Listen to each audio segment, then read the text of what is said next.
Okay, let me say it this way. They looked at the most successful men and women of the world, and they found that they had like 7, 8 things in common. And one of the things they all had in common was a routine. They are obsessed with their routine. They don't have a gap of wasted time in their routine. You know, I realized the reason why I'm so successful and the reason why I don't get in trouble like I used to when I was younger is because when I was younger, man, my schedule had so many gaps in it. The devil had like, okay, he might pray at 6, but my man is watching TV. He playing video games by 8:30. It's not that I'm sweeter than nobody. The devil can't get to me because all my time is taken up. And by the time he get to me, I'm asleep. I'm too asleep to sin. I'm just being real. 8:30, he like, Eric, you should. I'm like, bro, I'm tired. Come back to me tomorrow. You know what I'm saying? Like, tip me tomorrow, bro. I'm about to go to sleep. I'm good. I'm just tired right now. He's like, but no, you want to? I'm like, I don't want to do that. I'm tired. But let's try tomorrow morning. Right, and I'm being real. I get up at 8 o'clock in the morning. I'm sure he there like, I'm 3 o'clock in the morning. I'm sure he there like, yo, E, go back to sleep. Listen to me. I promise y'all. I got up the other day like at 3 o'clock in the morning, and I woke up and I was just walking around like, I was like, I'm so tired. I heard the devil say, go back to sleep. I was like, yeah, you're right. I should go back to sleep. You know what I'm saying? I ain't gonna lie. I was like, bro, you wanted something. You know what I'm saying? He's like, why you getting up this early? You already #1 in the world. You already #1 in the world, E. You already doing what you're supposed to be doing. Like, E, you've been grinding. Just go ahead, it's 3. And my body said, yo, E, what would you go back to sleep for? I said, I'm tired. My body said, you're not tired. I said, well, why would you say I'm not tired? He said, because you woke up without an alarm clock. You woke yourself up. So if you were tired, your body wouldn't let you get up. If you were tired, your body would make you sleep to 6. You got up, it's 3. No, what you don't want to do is the grind, but you're up. So do me a favor, Eric, you don't even have to do anything. You don't even have to work. You've been getting up at 3 so early in the morning, don't even worry about it. Just put your shoes on, and when you get on the treadmill, it's just going to do it for you because you've been doing it every day for 3 o'clock in the morning. For real. My body said, all you got to do is put your shoes on. That's the hardest thing you got to do. Just put your shoes on, and I'll do the rest. I can't put your shoes on for you, but put your shoes on, and then just go. And I just went. And I was walking I do the 11 incline, boy, and I was just walking for an hour, and I was just like, you know what, it's almost an hour. I don't feel like running. And my body was like, don't even worry about it. We'll get to that when we get to it. I did my hour, was about to get off. My body was like, you know we run now. I said, what? We run now. Let's go. You ain't tired? I said, I am tired. No, you're not. You just walked for an hour. You're not tired, Eric. Your brain is telling you some dumb stuff. If you were tired, you wouldn't have been able to walk for an hour. Okay, so let's do this. Just run for 2 minutes.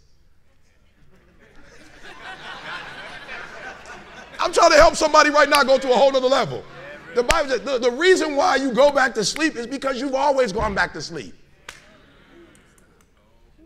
It's like a default.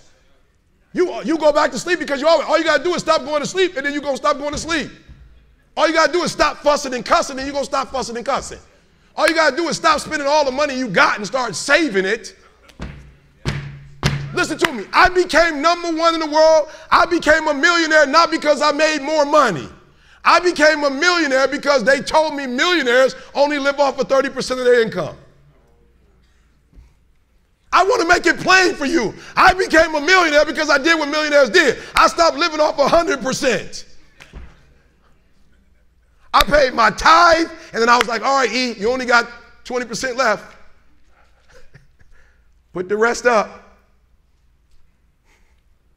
So the first thing I did, listen to me, the very first thing I did to become rich, somebody said, E, to be rich, put 6 months of your earning to the side. So I was like, all right, bet. That's what the rich told me to do, so I put 6 months to the side. How long did it take? I don't remember, but I put it to the side. Then somebody was like, yo, E, you need to put 100,000 to the side. I was like, all right, 100,000. DD, we're going to put 100,000 to the side. Then somebody was like, yo, you need to get your credit score up to 800. I was like, all right, then get my credit score up to 800. And then somebody said, ET, if you want to be Tony Robbins, there's no way you'll be able to be like those dudes when you don't have the language they have. You need to go get your master's and a PhD from a white institution. I said, what? I went to Oakwood. I went to HBCU. He was like, yeah, but you didn't learn the language of Zig Ziglar at Oakwood. So Oakwood is a phenomenal place. Oh, y'all not hearing what I'm saying. I just said something and you missed it. Now you need to go to Michigan State University. CJ, you see my master's degree anywhere? What about my PhD? Not in the office? Not at church? You ain't seen it in my house? I didn't go to Michigan State to get a PhD. I went to Michigan State to learn the majority language. You can't speak in corporate when you say ambulance. It doesn't make my community inferior, but I can't. So I went to every single class, and when the teachers was talking, they thought I was just doing homework. I wasn't. I was listening to how they conjugate verbs. I was listening to how they tell stories. I was like, ooh. I peeped it out, y'all. They way more linear. You ever been to a black church before? The pastor, he all over the place. My man told 6 stories. He didn't close none of them.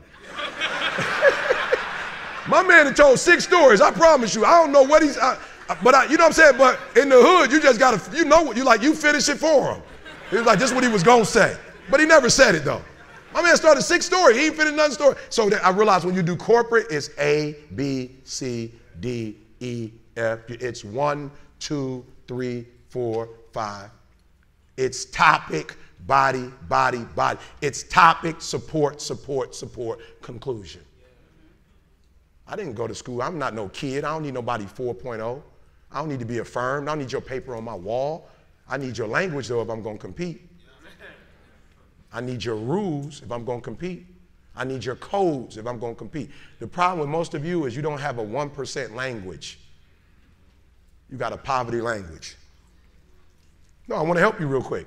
You think Warren Buffett reading just to be reading? The majority of you are poor because you read poor stuff. You watch poor stuff. You on Instagram watching fights.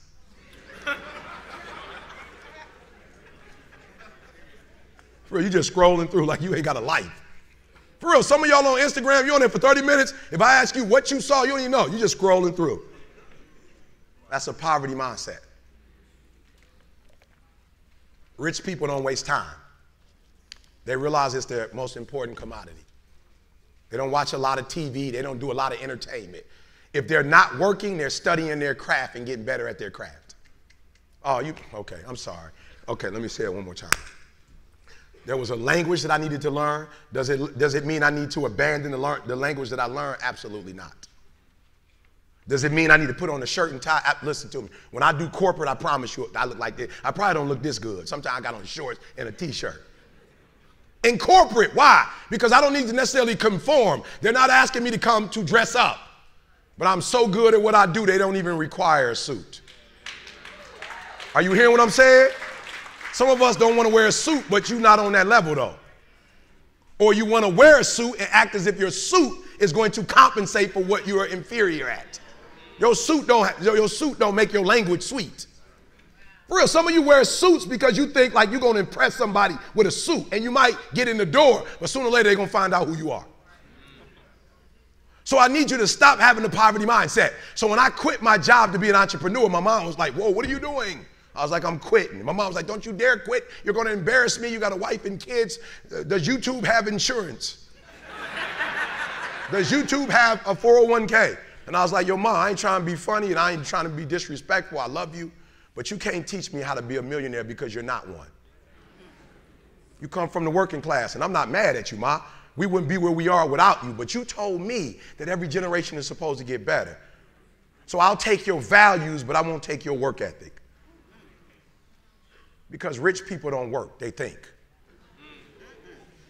The working class will never get rich. It wasn't designed. Oh, okay. Listen to me. This country became a wealthy country because they had employees they didn't have to pay.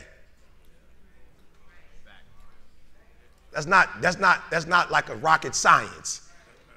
So when this country had to start paying people, they want to pay the least. The 3% that run the world, they're not trying. Let me tell you how I know. I'm from Detroit. We just laid off 15,000 workers, and the president of GM, she just got $22 million. We got $22 million to give one person when we laid off 15,000 people, and we took their health care that's already paid for. No disrespect to nobody, and I ain't playing no victim because I'm not a victim. Rich people don't work, they think. Poor people work.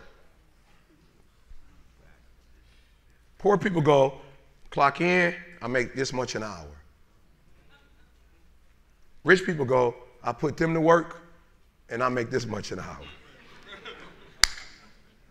See, what happens is you're working for you and your family, one, they got 40 of you working at one time. So they're giving you 20%, and then they keeping the 80% off of 15,000 people. That's enough to have $22 million. So what you have to decide is, are you going to keep being the 99%, or are you ready to be a part of the 1%? Because it doesn't make a difference where you come from, high school dropout. It doesn't make a difference where you come from, GED. It doesn't make a difference where you come from, sleeping in abandoned buildings. It doesn't make a difference where you come from, a 17-year-old mom that got pregnant. It doesn't make a difference where you come from, south side of Chicago. It doesn't make a difference where you come from, pretty much raised in Detroit. It doesn't make a difference where you come from, took 12 years to get a 4-year degree. It doesn't make a difference. Well, you know what makes a difference? What makes a difference is when you become a 99% or a 1%. And when I start thinking like, acting like, and behaving like a 1%er, everything changed. Is that clear?